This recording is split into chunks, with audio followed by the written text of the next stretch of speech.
नमस्कार दोस्तों, मैं हूं राजकमल निषाद। स्वागत करता हूं आप सभी का आपके अपने YouTube channel SSA online study पे। तो कैसे हो आप सभी दोस्तों? आशा करता हूं कि आप सभी अच्छे होंगे। तो दोस्तों, हम आज इस क्लास में ग्रुप डी के प्रीवियस ईयर क्वेश्चन को ध्यान में रखते हुए जीके के महत्वपूर्ण प्रश्नों को डिस्कस करेंगे, जो कि आपके एग्ज़ाम के पॉइंट ऑफ व्यू से बहुत ही महत्वपूर्ण साबित होंगे। तो दोस्तों, चलिए स्टार्ट करते हैं जीके के महत्वपूर्ण प्रश्नों को। तो यहाँ पे पहला क्वेश्चन है, भारतीय राष्ट्रीय कांग्रेस की स्थापना निम्नलिखित में से किसके द्वारा 1885 में की गई थी? तो इसका राइट आंसर हो जाएगा दोस्तों एलेन ऑक्टेवियन ह्यूम, यानी कि A.O. ह्यूम के द्वारा कांग्रेस की स्थापना की गई थी। कब की गई थी? तो 1885 ईस्वी में दोस्तों की गई थी। याद रखिएगा, ये इसके संस्थापक कहलाते हैं। और इसके अध्यक्ष कौन है?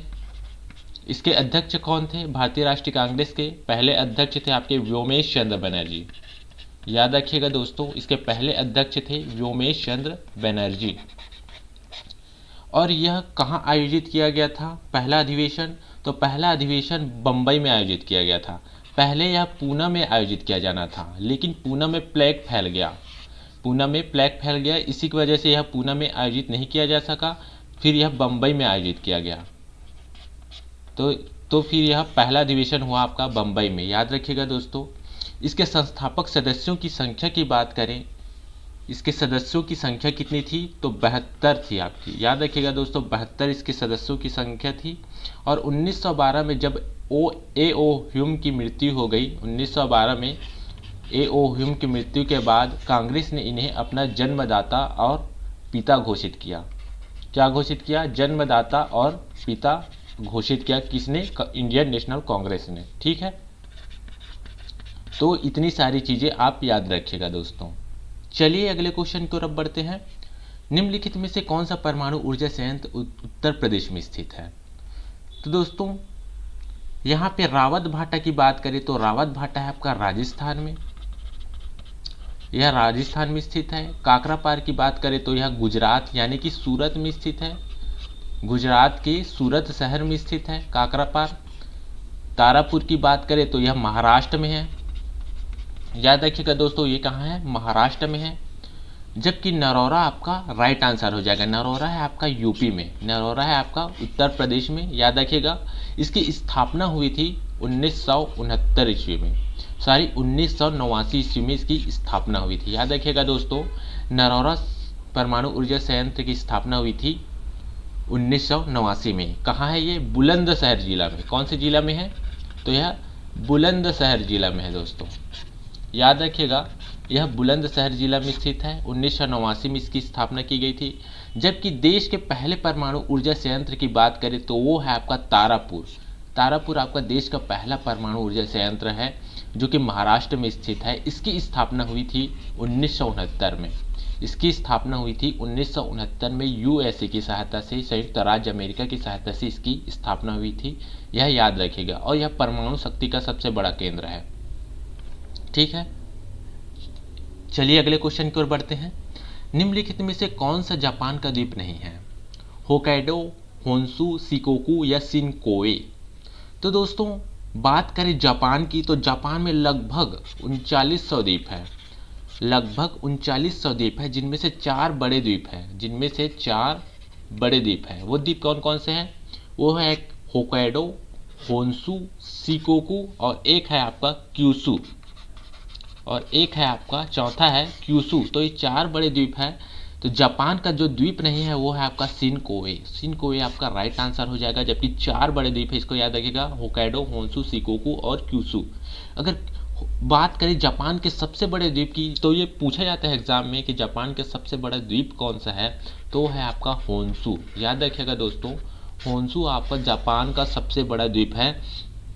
और अगर बात करें जापान की राजधानी टोक्यो किस द्वीप में स्थित है, ये भी पूछा जाता है। तो जापान की राजधानी टोक्यो आपका होन्शु द्वीप में है ना। याद रखिएगा, टोक्यो आपका यही है, आपका होन्शु द्वीप में। ठीक है, ये भी आप याद रखिएगा। और जापान को हम सूर्योदय का देश भी कहते हैं। जापान को हम सूर्योदय का देश कहते हैं। यहाँ कहाँ स्थित है? तो यह पश्चिमी प्रशांत महासागर में स्थित है। ठीक है, ये याद आप रखिएगा। चलिए अगले क्वेश्चन की ओर बढ़ते हैं दोस्तों। निम्नलिखित में से कौन सा नवीकरणीय संसाधन है? अनवीकरणीय संसाधन किसको कहते हैं? सबसे पहले तो आपको ये पता होना चाहिए, अनवीकरणीय संसाधन उस संसाधन को कहते हैं कि जो संसाधन समाप्त होने वाला है, जो समाप्त होने वाला है उसे हम अनवीकरणीय संसाधन कहते हैं, जिसे हम दोबारा नहीं बना सकते। जैसे कि हम ना तो कोयला को बना सकते हैं, ना पेट्रोलियम को बना सकते हैं, ना प्राकृतिक गैस। तो ये कैसा संसाधन हो जाएगा? अनवीकरणीय संसाधन होगा। कोयला और पेट्रोलियम कैसा संसाधन होगा? अनवीकरणीय संसाधन। ये इसे हम दोबारा नया नहीं बना सकते अगर एक बार समाप्त हो जाए तो।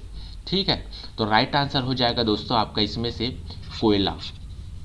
ठीक है, कोयला। जबकि जैव ईंधन, बायोमास और बायोगैस ये नवीकरणीय संसाधन है। नवीकरणीय संसाधन किसको कहते हैं? जिसका एक बार उपयोग करने के पश्चात इन्हें फिर से प्राप्त किया जा सकता है, उसे हम नवीकरणीय संसाधन कहते हैं। और इसके अलावा कौन से हैं? इन्हें हम दोबारा प्राप्त कर सकते हैं, जैव ईंधन को भी हम बना सकते हैं, बायोमास, बायोगैस, पवन ऊर्जा और सौर ऊर्जा। सौर ऊर्जा यानी कि जो सूर्य से प्राप्त ऊर्जा को हम सौर ऊर्जा कहते हैं, उसे भी हम नवीकरणीय संसाधन के अंतर्गत ये सभी चीज आते हैं। ठीक है, चलिए अगले क्वेश्चन की ओर बढ़ते हैं। किस वर्ष में राष्ट्रीय किसान आयोग की स्थापना की गई थी? ये बहुत इंपॉर्टेंट क्वेश्चन है दोस्तों। राष्ट्रीय किसान आयोग की स्थापना की गई थी दोस्तों 2004 में। क्यों की गई थी? क्योंकि किसानों और कृषि के क्षेत्र में कृषि के क्षेत्र में सुझाव देने के लिए किसान आयोग की स्थापना की गई थी। किसकी अध्यक्षता में की गई थी? एम.एस. स्वामीनाथन। याद रखिएगा, एम.एस. स्वामीनाथन की अध्यक्षता में 2004 में राष्ट्रीय किसान आयोग की स्थापना की गई थी। ठीक है, याद रखिएगा। चलिए अगले क्वेश्चन को बढ़ते हैं। बोरलाग पुरस्कार किस क्षेत्र में उत्कृष्टता हेतु प्रदान किया जाता है? बोरलाग पुरस्कार दोस्तों ऑप्शन है चिकित्सा, बी कृषि, सी समाज सेवा या डी साहित्य। तो दोस्तों बोरलाग पुरस्कार प्रदान किया जाता है कृषि के क्षेत्र में। कृषि के क्षेत्र में यह प्रदान किया जाता है, याद रखिएगा। ठीक है दोस्तों, चलिए अगले क्वेश्चन को बढ़ते हैं। भारत में राज्य के राज्यपाल की नियुक्ति कौन करता है? राज्य के राज्यपाल की नियुक्ति कौन करता है? तो दोस्तों इसका राइट आंसर हो जाएगा भारत का राष्ट्रपति। Option D is the right answer. Bharat का राष्ट्रपति भारत के राज्यपाल की नियुक्ति करता है। तो इससे एक क्वेश्चन बन सकता है कि ये कौन से अनुच्छेद के अंतर्गत राज्यपाल की नियुक्ति करते हैं? तो अनुच्छेद 155 के अंतर्गत राज्यपाल की नियुक्ति की जाती है। राज्यपाल का पद कौन से देश से लिया गया है? कौन से देश से लिया गया है दोस्तों? तो यह कनाडा से लिया गया है। याद रखिएगा दोस्तों, ये कनाडा से लिया गया है राज्यपाल का पद। और राज्यपाल का जो कार्यकाल होता है वो कितने वर्ष तक रहता है? तो वो 5 वर्ष तक रहता है। या बोल सकते हैं कि राष्ट्रपति ये प्रसाद पर्यंत तक रहता है, यानी कि राष्ट्रपति जब चाहे तब इसे हटा सकते हैं। ठीक है, तो इतनी सारी चीजें आपको याद रखनी है। चलिए अगले क्वेश्चन की ओर बढ़ते हैं। संस्कृत नाटक नागानंद की रचना किस शासक द्वारा की गई थी? तो एक संस्कृत का नाटक है नागानंद, इसकी रचना दोस्तों हर्षवर्धन ने की थी। हर्षवर्धन आपका राइट आंसर हो जाएगा। इसके अलावा जो इनकी रचना है वह है आपका रत्नावली, और इसके अलावा एक और है प्रियदर्शिका, और एक है आपका नागानंद। तो नागानंद, रत्नावली और प्रियदर्शिका ये तीनों आपके नाटक है, ये तीनों नाटक है ये। ठीक है, तो इसकी रचना की थी हर्षवर्धन ने।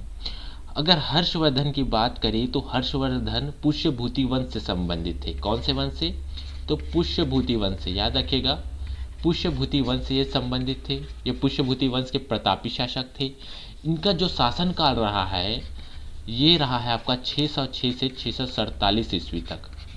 606 से 647 ईस्वी तक इनका शासनकाल रहा है। और 606 ईस्वी में ही आपका हर्ष संवत चलाया। कौन सा संवत चलाया? अपने नाम पर ही एक संवत चलाया, हर्ष संवत। याद रखिएगा, ठीक है।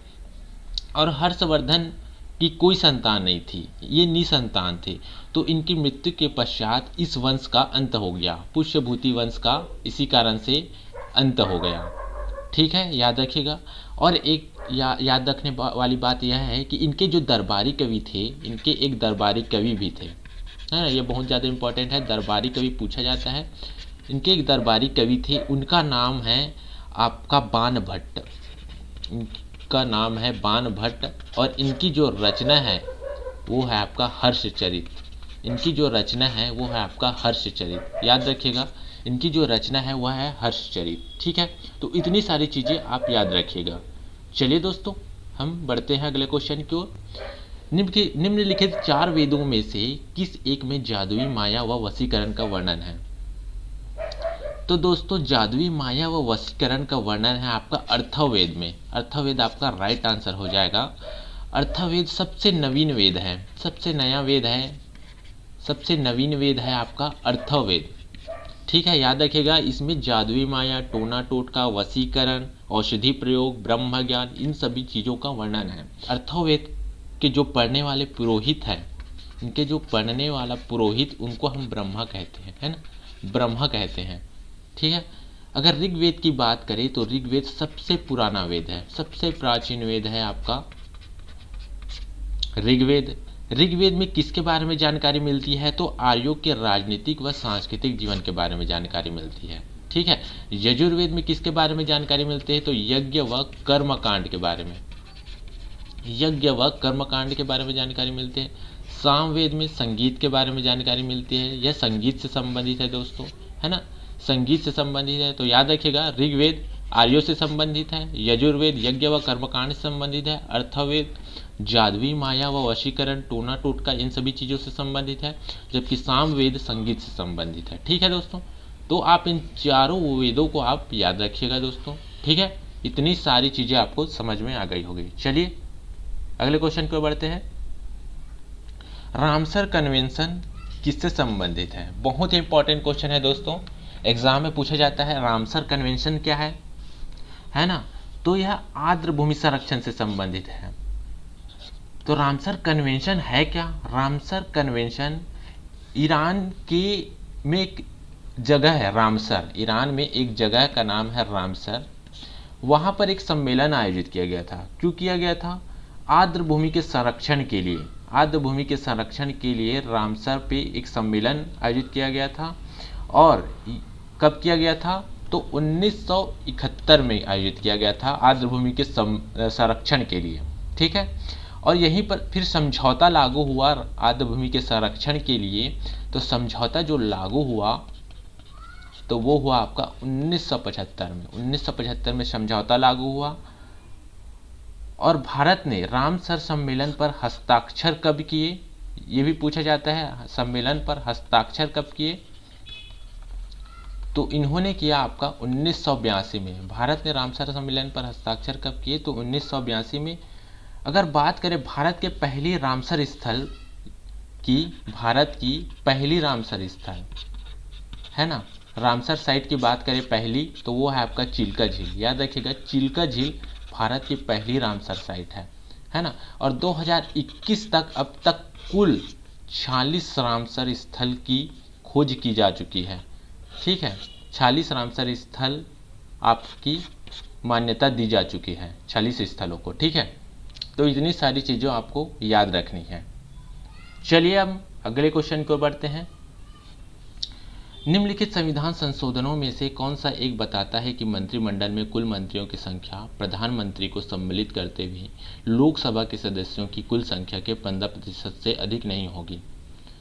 तो दोस्तों, वो कौन सा संविधान संशोधन बताता है कि लोकसभा के सदस्यों की कुल संख्या 15% से अधिक नहीं हो सकती? तो वो है आपका 91वां यानी कि 91वां आपका संविधान संशोधन 2003 के अधिनियम के द्वारा केंद्र राज्य सरकारों की मंत्रिपरिषद में मंत्रियों की संख्या निर्धारित कर दी गई है। कितनी निर्धारित कर दी गई है? तो 15% से अधिक नहीं होगी। ठीक है, तो याद रखिएगा दोस्तों, ऑप्शन बी राइट आंसर हो जाएगा। चलिए अगले क्वेश्चन की ओर बढ़ते हैं। करो या मरो नारा निम्नलिखित आंदोलनों में से किसके साथ संबंधित है? तो दोस्तों, करो या मरो नारा किसने दिया था? तो महात्मा गांधी जी ने दिया था। किन्होंने दिया था? महात्मा गांधी जी ने दिया था करो या मरो नारा। करो या मरो नारा इन्होंने भारत छोड़ो आंदोलन के समय दिया था। तो आपका ऑप्शन हो जाएगा डी, आपका राइट आंसर हो जाएगा। तो भारत छोड़ो आंदोलन से संबंधित है करो या मरो नारा। भारत छोड़ो आंदोलन 1942 में आयोजित किया गया था, यानी कि 1942 में हुआ था आपका भारत छोड़ो आंदोलन। ठीक है, तो ये चीज़ आप याद रखिएगा। इसके अलावा भारत छोड़ो आंदोलन को अगस्त क्रांति के नाम से भी जाना जाता है, इस चीज़ को भी आप याद रखिएगा। चलिए हम बढ़ते हैं अगले क्वेश्चन की ओर। राष्ट्रमंडल खेल का आयोजन सर्वप्रथम कब हुआ था? तो दोस्तों राष्ट्रमंडल जो खेल का आयोजन हुआ था वो हुआ था आपका 1930 में। 1930 में आपका राष्ट्रमंडल खेल हुआ था। किस स्थान पर हुआ था? तो यह आपका कनाडा में हुआ था। कनाडा में हैमिल्टन में हुआ था। हैमिल्टन में हुआ था आपका, यानी कि कनाडा में है, तो कनाडा में हुआ था आपका राष्ट्रमंडल खेल की शुरुआत। और इसमें भारत भाग नहीं लिया था। भारत ने भाग कब लिया? तो भारत ने भाग लिया इसमें 1934 में। 1934 में ये लंदन में आयोजित हुआ था, तब भारत ने भाग लिया। ठीक है, अगर बात करें जो 2018 में राष्ट्रमंडल खेल हुआ था, अभी 2018 का राष्ट्रमंडल खेल अंतिम राष्ट्रमंडल खेल है। तो 2018 का राष्ट्रमंडल खेल में कहाँ हुआ था? तो यह हुआ था दोस्तों गोल्ड कोस्ट में। गोल्ड कोस्ट कहाँ है? ऑस्ट्रेलिया में है। गोल्ड कोस्ट कहाँ है? तो ऑस्ट्रेलिया में है, याद रखिएगा। तो 2018 का राष्ट्रमंडल का आयोजन स्थल आप याद रखिएगा। तो 2018 के राष्ट्रमंडल में कौन सा देश प्रथम स्थान पर था? तो दोस्तों याद रखिएगा, प्रथम स्थान पर था ऑस्ट्रेलिया। ठीक है, ऑस्ट्रेलिया ही आपका प्रथम स्थान पर था। जबकि द्वितीय स्थान पर कौन था? द्वितीय स्थान पर था आपका इंग्लैंड, है ना। इंग्लैंड आपका द्वितीय स्थान पर था। और भारत कौन से स्थान पर था दोस्तों राष्ट्रमंडल खेल 2018 में? तो भारत था तीसरे स्थान पर। ठीक है, भारत था आपका तीसरे स्थान पर। तो ये इतनी सारी चीज़ें आप याद रखिएगा। तो ये कौन सा राष्ट्रमंडल था, कौन से संस्करण था? तो यह 21वां एडिशन था। ठीक है, 21वां एडिशन था आपका 2018 का। तो 2022वां कब होगा? तो 2022 में होगा दोस्तों। 22वां एडिशन कब होगा? 2022 में। कहाँ होगा? तो कहाँ होगा दोस्तों? आपका बर्मिंघम में होगा ये, है ना। बर्मिंघम जो कि यूके में है, यूनाइटेड किंगडम में है ना। तो 2022 का याद रखिएगा, इंपॉर्टेंट क्वेश्चन बन सकता है यहाँ से। 2022 का होगा आपका राष्ट्रमंडल खेल बर्मिंघम यूके में। ठीक है, चलिए दोस्तों अब हम अगले क्वेश्चन की ओर बढ़ते हैं। विक्रमशिला नामक प्राचीन विश्वविद्यालय की स्थापना बंगाल के किस शासक ने की? तो दोस्तों विक्रमशिला नामक प्राचीन विश्वविद्यालय की स्थापना की आपकी, है ना, धर्मपाल ने। ये बंगाल के शासक थे। धर्मपाल बंगाल के शासक थे। और ये किस वंश से हैं? तो ये पाल वंश के हैं। पाल वंश से संबंधित है। पाल वंश की स्थापना गोपाल ने की, है ना। पाल वंश की स्थापना किसने की? पाल वंश की स्थापना गोपाल ने की थी, है ना। इन पाल वंश के जो प्रतापी शासक थे वे थे आपके धर्मपाल, और इन्होंने ही विक्रमशिला नामक प्राचीन विश्वविद्यालय की स्थापना की थी। अगर बात करें पाल वंश की, तो पाल वंश की जो राजधानी है वह है आपका मुंडेर, यानी कि पश्चिम बंगाल, है ना। तो मुंडेर पश्चिम बंगाल आपकी राजधानी थी, याद रखिएगा। ठीक है, तो दोस्तों इसी प्रकार के क्वेश्चन आपके ग्रुप डी में पूछे जाते हैं, तो बिल्कुल ही आप ध्यान से देखिएगा। डेली रिवीजन कीजिए आप, जितने भी आप अभी तक आप पढ़ चुके हैं। आप ऐसी आप क्वेश्चन लगाते रहिए डेली, ताकि आपकी प्रैक्टिस अच्छे से हो सके। ठीक है, चलिए अगले क्वेश्चन को बढ़ते हैं। भारत की संविधान सभा की अंतिम बैठक की सही तिथि बताएं। तो संविधान सभा की अंतिम बैठक, आपको डेट सहित याद रखना है दोस्तों, है ना। तो 24 जनवरी 1950 को संविधान सभा की अंतिम बैठक हुई थी। इसी दिन संविधान सभा को रद्द कर दिया गया। ठीक है, तो 24 जनवरी 1950 आपको याद रखना है। इसके अलावा याद रखने वाली बात कौन सी है कि संविधान सभा की जो पहली बैठक कब हुई थी? संविधान सभा की पहली बैठक कब हुई थी? तो ये हुई थी आपकी 9 दिसंबर, है ना। 9 दिसंबर 1946 को पहली बैठक हुई थी। 9 दिसंबर 1946 को पहली बैठक हुई थी, याद रखिएगा दोस्तों, संविधान सभा की पहली बैठक। इसके जो प्रथम अस्थायी अध्यक्ष थे वे थे आपके सच्चिदानंद सिन्हा। ये अस्थायी अध्यक्ष थे, ये स्थायी अध्यक्ष नहीं थे, अस्थायी थे, सच्चिदानंद सिन्हा। ठीक है। जबकि दूसरी बैठक हुई थी जस्ट 2 दिन बाद 11 दिसंबर 1946 को। ठीक है। और जो इसके जो अध्यक्ष थे वे थे आपके राजेंद्र प्रसाद जी। राजेंद्र प्रसाद इसके स्थायी अध्यक्ष थे, ये थे आपके अस्थायी सच्चिदानंद सिन्हा, जबकि राजेंद्र प्रसाद जो थे वे थे आपके स्थायी अध्यक्ष, है ना। याद रखिएगा ये आपके स्थायी अध्यक्ष थे। ठीक है। और इस संविधान सभा को बनने में कितने वर्ष लगे? तो इसको बनने में लगे 2 वर्ष 11 माह 18 दिन, है ना। इसको बनने में कितने दिन लगे संविधान सभा को? तो 2 वर्ष 11 माह और 18 दिन। और इसके संवैधानिक सलाहकार कौन थे? संविधान सभा के संवैधानिक सलाहकार पूछा जाता है एग्जाम में, बहुत ही इंपॉर्टेंट क्वेश्चन बन जाता है। संवैधानिक सलाहकार कौन थे? तो बी.एन. राव, है ना। बी.एन. राव इसके संवैधानिक सलाहकार थे, यानी कि बेनेगल, पूरा नाम क्या है? बेनेगल नरसिंह राव। ठीक है। तो दोस्तों आपका 24 जनवरी 1950 को संविधान सभा की अंतिम बैठक हुई थी और इसी दिन 284 सदस्यों ने हस्ताक्षर किए और डॉक्टर राजेंद्र प्रसाद को राष्ट्रपति बनाया गया। ठीक है। तो इतनी सारी चीजें आपको समझ में आ गई होगी। चलिए अगले क्वेश्चन की ओर बढ़ते हैं। अब हम T20 वर्ल्ड कप 2021 में कौन सा देश विजेता रहा है? तो दोस्तों विजेता जो रहे हैं T20 वर्ल्ड कप आप सभी जानते होंगे, जो क्रिकेट प्रेमी होंगे। ऑस्ट्रेलिया इसका राइट आंसर हो जाएगा दोस्तों। ऑस्ट्रेलिया ने न्यूजीलैंड को 8 विकेट से हराया था दोस्तों।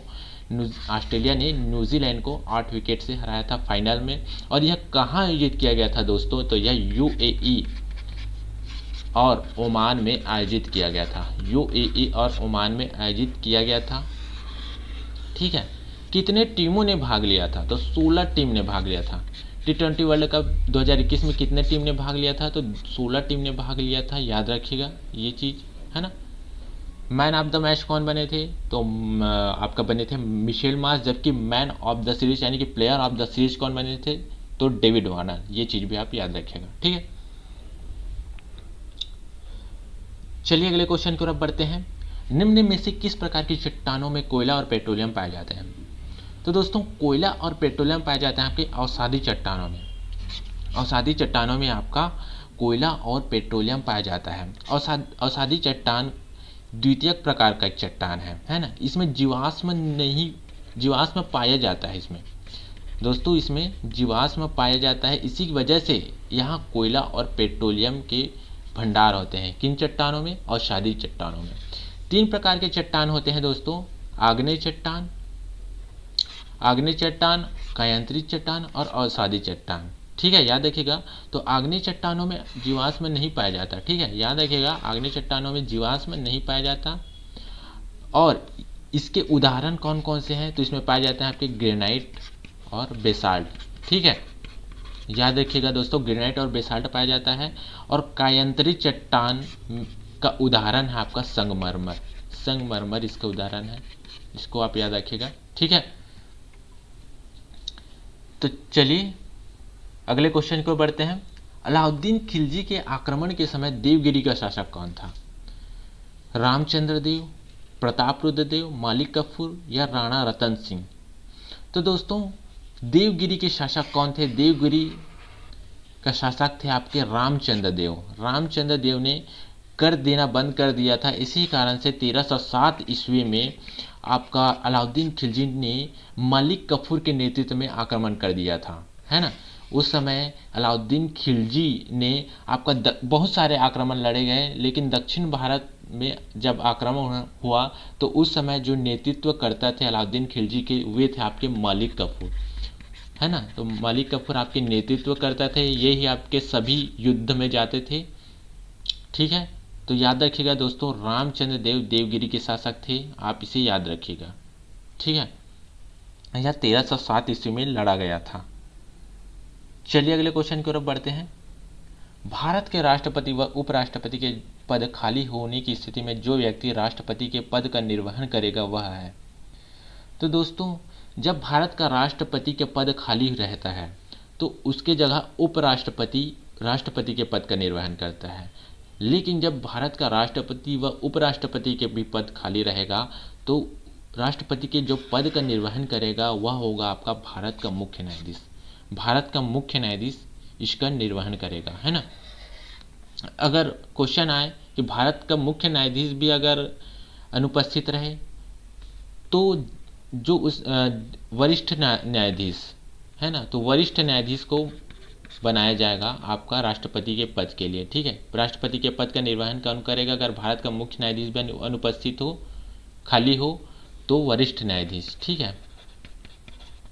तो आप इस चीज को याद रखिएगा। चलिए अगले क्वेश्चन की ओर बढ़ते हैं। संयुक्त राष्ट्र का पहला महासचिव था, कौन था दोस्तों? संयुक्त राष्ट्र का पहला महासचिव, तो दोस्तों संयुक्त राष्ट्र का पहला महासचिव था त्रिगवेली। याद रखिएगा दोस्तों, त्रिगवेली आपके संयुक्त राष्ट्र के पहले महासचिव थे। संयुक्त राष्ट्र की यानी कि यूनाइटेड नेशन की बात करें तो इसकी स्थापना कब हुई थी दोस्तों? इसकी स्थापना हुई थी 24 अक्टूबर 1945, है ना। 24 अक्टूबर 1945 को संयुक्त राष्ट्र की स्थापना हुई थी। इसका मुख्यालय कौन सा है? तो मुख्यालय है आपका न्यूयॉर्क, आपका मुख्यालय है। और याद रखने वाली बात कौन सी है कि वर्तमान में इसके जो सदस्य राष्ट्र है वह है आपकी 193, है ना। इनके 193 देश इसके सदस्य हैं। और इसके ये तो थे आपके पहले महासचिव। वर्तमान महासचिव कौन है? तो एंटोनियो गुटेरस, है ना। एंटोनियो गुटेरस इसके पहले महासचिव हैं। याद रखिएगा, एंटोनियो गुटेरस इसके पहले महासचिव हैं, ठीक है। चलिए अगले क्वेश्चन की ओर बढ़ते हैं। निम्नलिखित कथनों में से कौन सा एक सही नहीं है? महानदी का उद्भव छत्तीसगढ़ के पठार में होता है। ये राइट है दोस्तों। महानदी का जो उद्भव होता है वह छत्तीसगढ़ के पठार से ही होता है ना। गोदावरी नदी का उद्भव कहाँ से होता है? तो महाराष्ट्र से होता है, तो ये भी आपका राइट है दोस्तों। अब देखते हैं ऑप्शन डी को। ताप्ती नदी का उद्भव मध्य प्रदेश में होता है। जी हाँ दोस्तों, ये इसका भी उद्भव आपका मध्य प्रदेश में होता है। जबकि कावेरी नदी का उद्भव आंध्र प्रदेश दिया गया है, तो ये आपका गलत होगा दोस्तों। तो ये आपका ऑप्शन गलत हो जाएगा। तो ये आपका ऑप्शन राइट होगा कि कावेरी नदी का उद्भव आंध्र प्रदेश में नहीं होता दोस्तों। इसका उद्भव होता है आपका पश्चिमी घाट से होता है, जो कि कर्नाटक राज्य में स्थित है। कर्नाटक राज्य के ब्रह्मगिरी पहाड़ी से इसका उद्भव होता है ना। अगर कावेरी नदी की बात करें तो ये कर्नाटक राज्य से इसका उद्भव होता है दोस्तों, याद रखिएगा, ठीक है। ब्रह्मगिरी पहाड़ी से, पश्चिमी घाट के ब्रह्मगिरी पहाड़ी से, ठीक है। ये चीज़ आप याद रखिएगा। अब बात करते हैं कावेरी नदी की। अगर बात करें कावेरी नदी की तो इसकी लंबाई है 760 किलोमीटर, ठीक है। 760 किलोमीटर इसकी लंबाई है। और इसे हम दक्षिण भारत की गंगा कहते हैं, दक्षिण की गंगा कहते हैं दोस्तों, याद रखिएगा। इसे दक्षिण की गंगा कहते हैं कावेरी नदी को। अगर बात करें दक्षिण भारत की सबसे लंबी नदी, तो दक्षिण भारत की सबसे लंबी नदी है दोस्तों गोदावरी। गोदावरी दक्षिण भारत की सबसे लंबी नदी है, जिसकी लंबाई है 1465 किलोमीटर। जबकि कावेरी नदी को हम दक्षिण की गंगा कहते हैं और कावेरी नदी घाटी को दक्षिण भारत का धान का कटोरा भी कहते हैं। ये चीज़ भी आप याद रखिएगा। तो कावेरी नदी में 2 द्वीप है। इस नदी के 2 द्वीप हैं। कौन कौन से द्वीप है? तो रंगपट्टनम, ये याद रखिएगा दोस्तों, रंगपट्टनम और शिव समुद्रम, है ना। शिव समुद्रम इसके 2 द्वीप है ना, रंगपट्टनम और शिव समुद्रम। शिव समुद्रम जलप्रपात बनाते हैं, जो कि फेमस जलप्रपात है ना। कावेरी नदी जलप्रपात शिव समुद्रम जलप्रपात बनाते हैं। ये चीज़ भी आप याद रखिएगा, है ना। चलिए अगले क्वेश्चन की ओर बढ़ते हैं। निम्नलिखित में से कौन सा एक भारत का प्राकृतिक बंदरगाह नहीं है? भारत का प्राकृतिक बंदरगाह नहीं है दोस्तों। तो दोस्तों बात करें प्राकृतिक बंदरगाह नहीं है तो ये इसका राइट आंसर हो जाएगा दोस्तों चेन्नई। यह कृत्रिम बंदरगाह है। यह सबसे प्राचीन बंदरगाह है दोस्तों, सबसे प्राचीन कृत्रिम बंदरगाह, ठीक है दोस्तों। याद रखिएगा, सबसे प्राचीन कृत्रिम बंदरगाह है। जबकि ये सभी कांडला, पारादीप और मुंबई ये सभी आपके प्राकृतिक बंदरगाह है, जबकि चेन्नई कृत्रिम बंदरगाह है। ठीक है, तो कांडला कहाँ है दोस्तों, ये है आपका गुजरात में। कांडला कहाँ है दोस्तों, ये है आपका गुजरात में। अगर कांडला बंदरगाह की बात करें तो यह मुख्यतः आयात बंदरगाह है, यानी कि यहाँ सामान का आयात ही ज़्यादा होता है। यहाँ किस सामान का आयात होता है, तो यहाँ पेट्रोलियम और उर्वरक का आयात आपका कांडला बंदरगाह से होता है। याद रखिएगा, पेट्रोलियम और उर्वरक का आयात आपका कांडला बंदरगाह से होता है। अगर पारादीप की बात करें तो यह उड़ीसा में स्थित है, और जो झारखंड और उड़ीसा में जो लोहा निकलता है वो यहीं से जापान को निर्यात किया जाता है ना, जापान को निर्यात किया जाता है लोहा। झारखंड और उड़ीसा से जो लोहा निकलता है ना, वो यहीं से निर्यात किया जाता है पारादीप बंदरगाह से। तो जापान को निर्यात किया जाता है लोहा पारादीप बंदरगाह से। ठीक है, अगर बात करें मुंबई की, तो मुंबई सबसे बड़ा प्राकृतिक बंदरगाह है ना, सबसे बड़ा प्राकृतिक बंदरगाह है आपका मुंबई। ये चीज़ आप याद रखिएगा, सबसे बड़ा प्राकृतिक बंदरगाह है मुंबई। ठीक है, भारत का सबसे बड़ा प्राकृतिक बंदरगाह है मुंबई। तो इतनी सारी चीज़ें आपको याद हो गई होगी। ठीक है दोस्तों, चलिए अगले क्वेश्चन की ओर बढ़ते हैं। इनमें से किस भारतीय क्रिकेटर को वर्ष 2021 में अर्जुन पुरस्कार प्रदान किया गया है? तो दोस्तों ये आपका इम्पोर्टेंट क्वेश्चन बन जाता है कि किस भारतीय खिलाड़ी को 2021 का अर्जुन पुरस्कार प्रदान किया गया है। तो दोस्तों इसका राइट आंसर होगा शिखर धवन। शिखर धवन को प्रदान किया गया है अर्जुन पुरस्कार। अर्जुन पुरस्कार किसे प्रदान किया जाता है, तो खेल भावना और अनुशासन बनाए रखने के लिए खिलाड़ियों को प्रदान किया जाता है। ठीक है दोस्तों, अगर बात करें अर्जुन पुरस्कार की, तो अर्जुन पुरस्कार की शुरुआत हुई थी 1961 में। अर्जुन पुरस्कार की शुरुआत हुई थी 1961 में। 2021 में कितने खिलाड़ियों को प्रदान किया गया है, तो यह 35 खिलाड़ियों को प्रदान किया गया है। याद रखिएगा, 35 खिलाड़ियों को प्रदान किया गया है। इसके अलावा यहाँ पे क्रिकेट से संबंधित एक क्वेश्चन और कौन सा बन सकता है कि मेजर ध्यानचंद खेल रत्न पुरस्कार किस भारतीय क्रिकेटर को प्रदान किया गया है? तो मेजर ध्यानचंद खेल रत्न पुरस्कार दोस्तों मिताली राज को प्रदान किया गया है ना। याद रखिएगा, मिताली राज को प्रदान किया गया मेजर ध्यानचंद खेल रत्न पुरस्कार, जो कि खेल के क्षेत्र में सर्वोच्च पुरस्कार है, वह मिताली राज को प्रदान किया गया है ना। क्यों प्रदान किया गया है? ये महिला क्रिकेटर है। क्यों प्रदान किया गया है? क्योंकि विश्व में सर्वाधिक रन इन्होंने बनाए हैं, विश्व के जो सर्वाधिक रन इनके नाम है, इसी कारण से इन्हें मेजर ध्यानचंद खेल रत्न पुरस्कार प्रदान किया गया है। मेजर ध्यानचंद खेल रत्न पुरस्कार का जो पूर्व नाम था वो था आपका राजीव गांधी खेल रत्न पुरस्कार। ठीक है, तो आपको याद रखना है दोस्तों, अर्जुन पुरस्कार प्रदान किया गया है शिखर धवन को। ठीक है, किस समिति की सिफारिश से आम बजट से रेल बजट को अलग किया गया था? तो दोस्तों एडवर्थ समिति की सिफारिश से आम बजट से रेल बजट को अलग कर दिया था। कब किया गया था? तो 1924 में अलग किया था, है ना। तो 1924 से आम बजट और रेल बजट को अलग अलग पेश किया जाने लगा। आम बजट को कब पेश किया जाने लगा दोस्तों? आम बजट को कब पेश किया जाता था? तो यह फरवरी के अंतिम सप्ताह में, फरवरी के लास्ट में, है ना, फरवरी के लास्ट सप्ताह में, है ना, लास्ट वीक में। जबकि रेल बजट को 24 फरवरी के आसपास, है ना, रेल बजट को 24 फरवरी के आसपास पेश किया जाता था। तो आम बजट को पेश करने वाले कौन थे? वित्त मंत्री थे, और रेल बजट को रेल मंत्री पेश करते थे। ठीक है, और फिर इसका विलय हो गया दोस्तों। इसके बाद 2016 में इसका विलय हो गया, है ना, यानी कि फिर साथ साथ में पेश किया जाने लगा 2016 से। किस समिति की सिफारिश से? तो विवेक देवराय समिति की सिफारिश से यह साथ साथ पेश किया जाने लगा।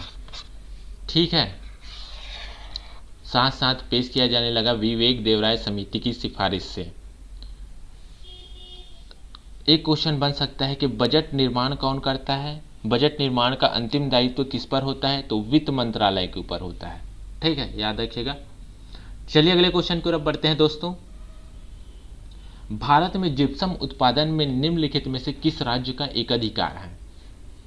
तो दोस्तों जिप्सम उत्पादन में किस राज्य का एकाधिकार है? तो दोस्तों राजस्थान में आपका जिप्सम उत्पादन का एकाधिकार है। राजस्थान में 99% जिप्सम का उत्पादन होता है ना, 99% जिप्सम का उत्पादन होता है। जिप्सम का उत्पादन जिप्सम किस लिए काम आता है? तो यह सीमेंट बनाने में काम आता है जिप्सम आपका।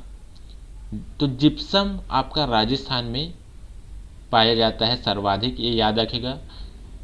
और यह कहाँ पाया जाता है? तो यह हनुमानगढ़ जिला है ना। कौन से जिला में? तो हनुमानगढ़ जिला में आपका जिप्सम का उत्पादन सर्वाधिक होता है।